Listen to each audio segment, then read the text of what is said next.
Hello everyone, my name is Cyndaquil and welcome to another video. In today's video, I'm going to see how hard it is to capture every single shadow Pokemon and purify them in Pokemon Colosseum.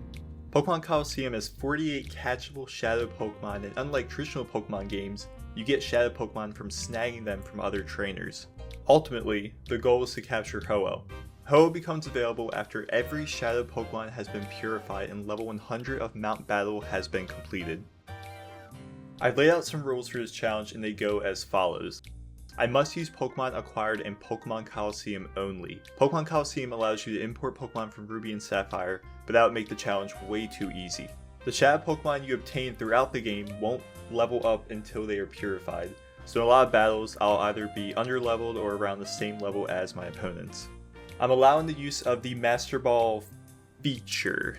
For those who don't know, the Master Ball feature, or Pokeball amount bug, is when a player can repeatedly use any type of Pokeball, including the Master Ball, without decreasing its amount in the inventory. This trick is done by changing the inventory space of the used ball before it's thrown. And with the rules laid out, let's begin the challenge. The game begins with our antagonist West stealing the Snag'em machine and destroying and fleeing the Team Snag'em hideout alongside his Umbreon and Espeon. We arrive at Outskirts Stand where we see two guys loading a very interesting bag into their car. They talk for a bit amongst themselves and leave. We then head inside and see a news report on what just happened at the Team Snag'em hideout. We find out that Team Snag'em is a gang of Pokemon abductors who the police have been trying to arrest. As we leave, we meet Willie, who is a Zigzagoon specialist, and we have our first battle. Pokemon Colosseum utilizes the double battle mechanic introduced in Generation 3, which I personally think makes the game harder. We start off with an Espeon and Umbreon and make quick work of Willie. Willie mentions Phoenix City is just west of Outskirts Stand, and so we begin our journey. Arriving at Phoenix City, we meet up with two guys we saw earlier with the interesting bag.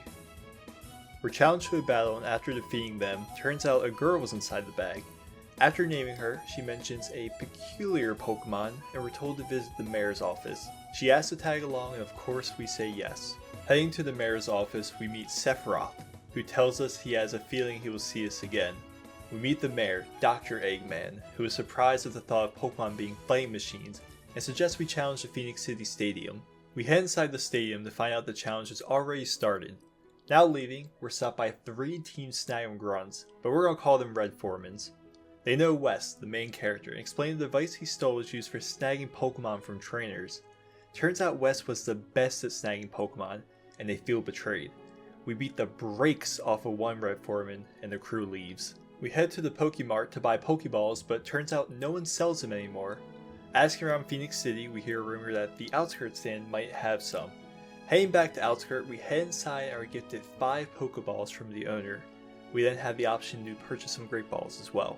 In the early game, it's important to stock up on plenty of Pokeballs and Great Balls. Catching Shadow Pokemon can be very difficult at times, and until the Master Ball, you don't want to run out and miss out on the Pokemon. Heading back to Phoenix City, we're told some scary men entered the city and went to the mayor's house. Inside, we find the greatest Pokemon character to date, Afro Samurai. He tells us he's heading to the Pyrite and lets his followers Folly and Trudley battle us. Trudley has a Shadow Makuhita, and this officially begins our count. We find out the girl we rescued has a special ability that allows her to see shadow Pokemon. After catching Makuhita, we now have a choice between Quilava, Croconaw, and Bayleaf. Depending on the color of the mystery troop you battle determines which Gen 2 Evo you'll be able to capture. I select Quilava for obvious reasons. After capturing Quilava, the other 2 mystery troopers run away, but we will see them again soon. Before heading to Pyrite, we travel to the construction lot. We talk to a few of the workers, and now Pyrite is accessible on the map.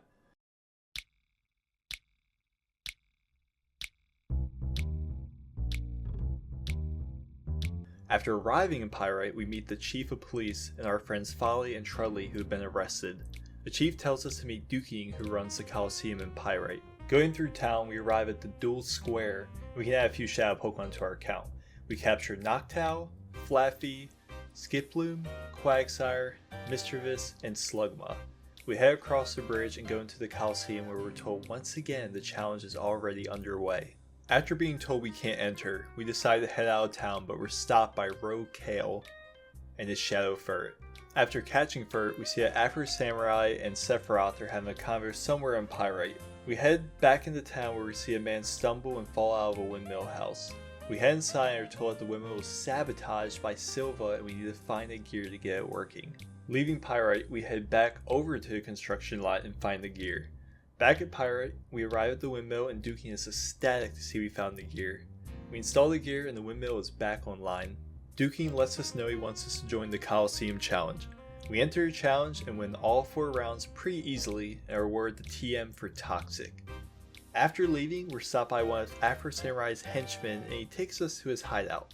We battle and add Shaoyama to our account. We make our way to the top of the hideout where we find out Silva was attacked by 2 of Afro Samurai's henchmen trying to save Dookin's stolen Plusle. We battle Wreath and add Shadow Remoraid to our account.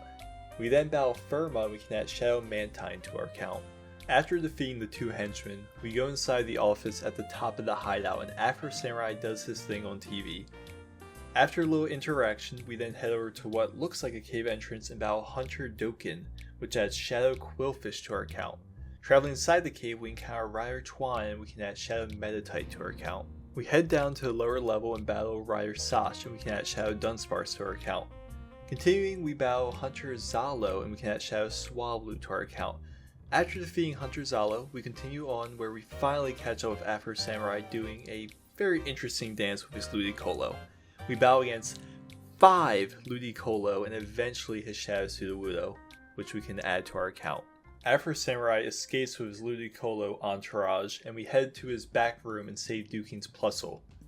Back in Dookin's office, Plusle was so ecstatic we saved it that Dookin gives us Plusle. We make our way to the fortune-telling house where a lady is outside blocking the door.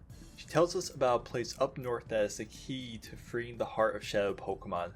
She is of course talking about a Gate Village where her grandparents live. We travel to a Gate Village where we meet Grandpa Egan and Grandma Bella.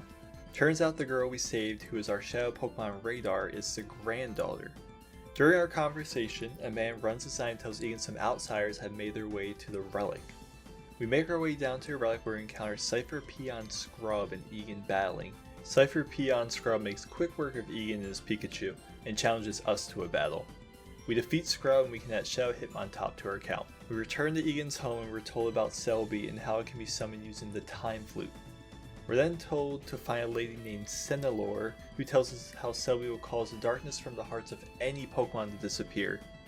We return to Egan's house and we're given a small tablet. Before leaving, Dookin gives us a call telling us that Mount Battle is under attack. Before leaving a Gate Village, we now have the ability to purify Shadow Pokemon. Purification not only frees a Pokemon from its Shadow status, but allows us to finally level up and evolve our Pokemon. After purifying some of my Shadow Pokemon, we head up to Mount Battle. For those who don't know, Mount Battle is Colosseum's version of Battle Tower. In order to progress, you must defeat a trainer with your current party of Pokemon. We're told that a Cypher admin is in Mount Battle, so let's begin our ascent. After battling 9 trainers, we meet Cypher admin Hisoka. His team is pretty formidable at this point in the game, boasting Pokemon that outlevel our team easily. After clearing his team, he reveals his Shadow Entei, and we can add Entei to our account. We meet Vander, who is the area leader at Mount Battle. He gives us the Time Flute, which allows us to clear a Shadow Pokemon's heart gauge and purify them. We head back to a Gate Village to let Egan know of our victory. We're told of a mystery lab, but we received an email from Dooking that we need to come back to Pyrite quickly. Inside Dooking's house, we find a back room with some children and learn about the Undercity and the Children's Network, an organization devoted to taking down Shadow Pokemon. Now in the police station, we see our friends Firma and Wreath and get the elevator key from them. We then head to Afro Samurai's hideout in Pyrite. We meet his successor and quickly defeat him. Using our newly acquired elevator key, we head down to the Undercity. Once inside the Undercity, we see a cutscene introducing another Cypher admin, Aerith Gainsborough. Rumor has it that there's a spy somewhere in the Under. We head to the junk shop and meet Zaku. He says to meet it with Cerudo and find out that Saruba is the spy. Zaku, Cerudo, and Saruba are all part of the Children's Network. We find Saruba is locked up and guarded by 2 Cypher peons. We quickly defeat them, acquiring Shadow Ladian and adding it to our account. We receive the UFO disc R, which allows us to access the building to the right of the UFO transport port. We meet up with Aerith and she challenges us to a battle. Like most admins, her team is balanced and highly leveled. She has a very powerful Shadow Suicune that we can add to our account. After her defeat, she escapes via elevator and we give chase. Along the way we add Gligar, Stantler, Piloswine, and Sneasel to our account. We see her run away at the train station, but she drops the key to the mystery lab mentioned by Egan. We leave the Undercity and travel to the mystery lab.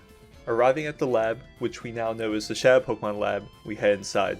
Our main goal is to collect 3 DNA samples scattered throughout the lab. Navigating through the lab, we add Apom, Murkrow, and Fortress to our account. We acquire the first DNA sample after defeating Cypher Peon Lazar and their Shadow Ariados, which we add to our account.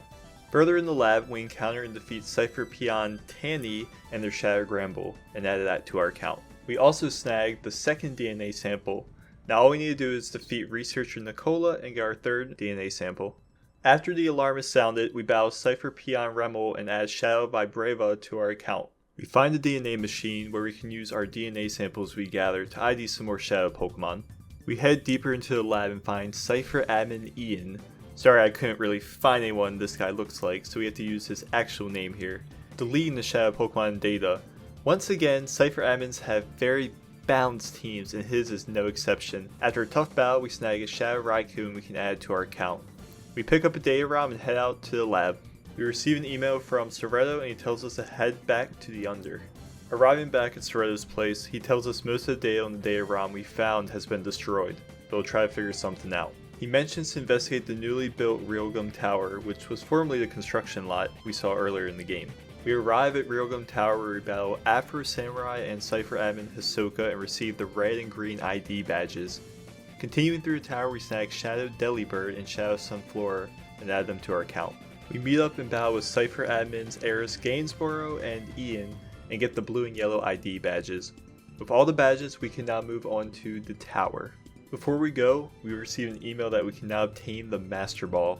The Master Ball will make the rest of the game significantly easier, so it's best to get that ASAP. After receiving the Master Ball, we're back at Realgum Tower. We battle Cypher Peon Dioge and snag Shadow Heracross and we can add to our account. We see Sephiroth going even further up the tower and as we give chase, we're stopped by Gonzap. Gonzap is the head of Team Snag'em and he tells us he's been working with Cypher all along. After a tough battle, we add his Shadow Skarmory to our account. Now comes one of the most difficult parts of the game. We have the final elevator where we must battle 4 trainers in a row. All 4 trainers have a Shadow Pokemon, so we can add Miltank, Absol, Houndoom, and Tropius to our account. After getting healed, Sephiroth appears and like all Cypher admins, his team is no joke. He has a Gardevoir, Walrein, Dusclops, Blaziken, Xatu, and Shadow Metagross. As you can tell, this team has counters to almost any typing and has some bulky and tanky Pokemon. After a very difficult battle, we're able to add Shadow Metagross to our account. After defeating Sephiroth, we beat the game, right? Wrong. Turns out the mayor of Phoenix City, Professor Eggman himself, is the true head of Cypher. Honestly, as a kid when I found this out, my mind was completely blown. This was a huge twist and was already a great game. Continuing on, for those who don't know, a lot of people consider this battle to be one of the toughest in all of Pokemon. His team consists of Scizor, Slaking, Machamp, Salamence, Slowking, and Shadow Tyranitar. Aside from Slaking having stats on par with a legendary Pokemon, the rest of his team complement each other really well. Considering how hard this battle is, we eventually snag Shadow Tyranitar. With Eggman defeated, we have successfully completed the main story of Pokemon Colosseum. However, we haven't completed the challenge yet. We still have a few Shadow Pokemon to obtain. Back at the Outskirts stand, we receive an email from the Children's Network that they have recovered data from the data ROM we got back in the Shadow Lab. We're then told to go back to Pyrite Town where we battle Massa and he tells us about Shadow Bayleaf. Remember when we chose Quilava all the way back in Phoenix City? Now it's time to get the other 2. With our newly acquired information, we now have access to the Team Snag'em hideout we blew up in the beginning of the game. There's quite a lot of battles we need to do in order to get Bayleaf. We then beat 12 Cypher Peons and Red Formans to finally catch up with the Mystery Trooper that has Bayleaf. We defeat the Mystery Trooper and add Bayleaf to our account. We travel back to Pyrite where we receive an email telling us to see Zakuru in the Under. We go to the Under and defeat him and he tells us about Shadow Croconaw. We receive another email telling us to head to Shadow Pokemon Lab. After arriving, we beat 5 Cypher peons until we finally reached the mystery trooper. We can add Crocodile to our account. We received yet another email telling us to head back to the Team Snag'em hideout. Arriving back at the Team Snag'em hideout, we were able to add Smeargle and Ursaring to our account. We traveled through the hideout where we encounter Gonzap again. We defeat him and get the D-Disc. This allows us to access the Deep Colosseum in the Under. The Deep Colosseum is a very tedious section of the post-game. In order to get Shadow Shuckle, we must beat the challenge 4 times. After each round, we battle a Cypher admin where we get a chance to recapture their Shadow Pokemon if we missed them the first time around. After winning 4 rounds, we receive a message that the Deep King has a Shadow Pokemon. We must complete the Deep Colosseum challenge one final time. At the end, we can battle the Deep King. His team isn't too difficult, and we're able to add Shadow Shuckle to our account. Now, it is the moment we have all been waiting for. The final Shadow Pokemon. After defeating the Deep King, we receive an email that the Children's Network has found out what the final Shadow Pokemon is, Togetic. After some time, we start receiving emails of people accusing us of hurting others with a Shadow Togetic. Turns out someone has been impersonating us and slandering our name. We eventually catch up to the imposter at the outskirts stand. His team is quite formidable, having Milotic, Armaldo, Houndoom, Magnetric, Gyarados, and Togetic. After defeating him and setting Togetic, we can add our final Shadow Pokemon to our account, but we're still not done. The final part of this challenge is to acquire HoOh. In order to get HoOh, we must capture and purify all the Shadow Pokemon obtainable in the game. There's a few ways we can purify Shadow Pokemon. An effective method is to get our Shadow Pokemon's heart gauge past the second bar. This allows us to see its nature. I want to shout out Dragonfly Cave for this chart they made. With this chart, we're able to purify some of our Pokemon in the most effective ways and try to save some time. We're using a combination of cologne massages and daycare to wrap up the other purifications. Once we have all the Shadow Pokemon purified, we must now take on the Mount Battle Challenge. It is very, very, very important that you do the Mount Battle Challenge that's available from the main menu. If you do Mount Battle in the game, you will not receive HoOh. The Mount Battle Challenge from the main menu is almost Pokemon Stadium style, where you can only use 3 of the 6 Pokemon in your party. For the most part, Mount Battle was fairly easy. I was cruising and cruising and cruising until level 90. The amazing trainer you battle has a Registeel that has Sandstorm, Toxic, Amnesia, and Iron Defense. This fight took me so many attempts until, special shoutouts to MNCrow69 for the strat that you're about to see here. My team unfortunately did not have the firepower to deal with this god of a Registeel, so MNCrow69 came up with the idea that we stall out Registeel until it has to struggle itself. After 22 long, grueling minutes, Registeel was finally defeated. Fuck you, Registeel. Come on, come on. Hit me for a crit. End me. End me. Yes, that's genius. Crow, can you please message me right now to remind me? Like, Discord DM me right now, actually. To remind me. Please. Or I will 100% forget. Oh! Suck my balls, Registeel! Bitch ass cheating Pokemon! Get bodied! Let's go Gears Noob! Ah! After defeating level 100 of the challenge, you receive a level 70 HoOh that you can find inside your box in-game. So after getting HoOh, we're finally done the challenge. How did I do? Throughout my playthrough, I tried to play as optimal as possible. Obtaining all the Shadow Pokemon and purifying them took 38 hours exactly. Mount Battle, believe it or not, took around 8 hours. It seems like a long time, but keep in mind battle animations can't be turned off, and double battles can take forever along with their trial and error of catching Shadow Pokemon until you get the Master Ball. I'm debating doing this for Gale of Darkness, so let me know in the comments below if that's something you'd like to see. This video was something I've always wanted to do for a very long time, sort of a passion project, and I'm glad it's finally done. Something to note, I did do this entire challenge on my Twitch channel, so if you want to watch a possible challenge playthrough of Gale of Darkness, feel free to drop a follow. And if you made it to the end, I just want to thank you so much for watching, Feel free to like and sub, it helps more than you know. I hope to see you guys in the next video. Thank you for watching.